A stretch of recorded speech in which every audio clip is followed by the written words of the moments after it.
Demo buruh saat ini masih berlangsung dan salah satu tempat yang dituju para buruh seperti biasa adalah Istana Negara. Iya, dan saat ini reporter Ardia Rahma tengah berada di Jalan Medan Merdeka Utara. Ardia?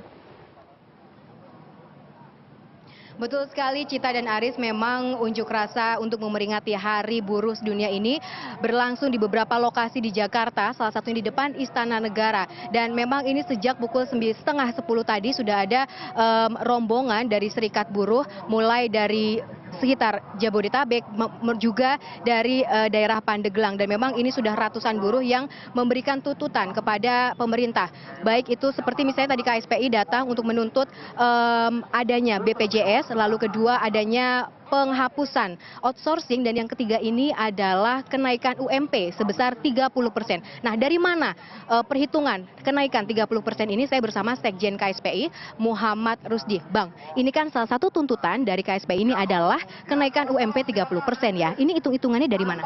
Ya, buat kami kenaikan upah 30% ini adalah sesuatu yang sangat realistis.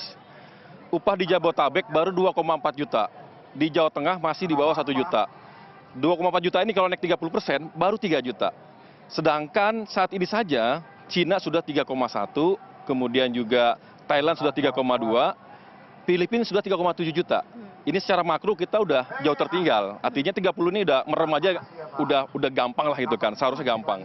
Itu pertama hitung-hitungan. Yang kedua adalah perhitungan dasar UMP ini berbasis KHL, kebutuhan hidup layak dari pekerja lajang. Nah, saat ini item KHL yang berjumlah 60 itu belum mencakup seluruh kebutuhan hidup dari pekerja. Seperti jaket, sepatu, celana, sendal yang jepit itu belum masuk. Termasuk TV belum masuk segala macamnya. Nah, kalau ini dimasukkan, maka ini langsung sekitar 30%. Nah, itu sangat realistis lah gitu. Ya, maaf Bang. Dan juga tadi Bang Rusdi menyebutkan kalau dibandingkan dengan upah buruh yang lainnya, Filipina dan Cina. Tapi kalau dilihat dari kondisi buruhnya dan kondisi kehidupan masing-masing negara kan beda, apakah bisa disamakan? Filipina, kemudian juga Thailand secara ekonomi jauh di bawah Indonesia. Pertumbuhan ekonomi Indonesia nomor 2 sedunia.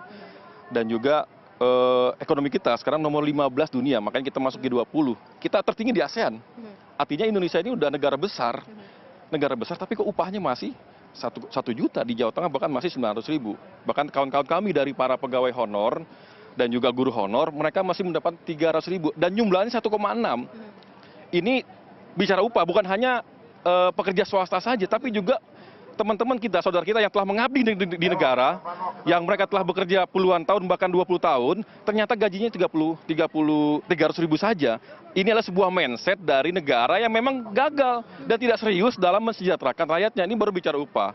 Nah, di luar negeri bahkan itu kan ada outsourcing, tapi ada proteksi. Ketika mereka di PHK, mereka langsung dapat jaminan pensiun, dapat 70%. Cukup, makasih ya Bang ya, berarti habis ini lanjut ke GBK ya Bang ya. Terima kasih Bang Rusdi, dan memang setelah ini KSPI akan menuju ke Gelora Bung Karno untuk bergabung dengan buruh Jabodetabek lainnya.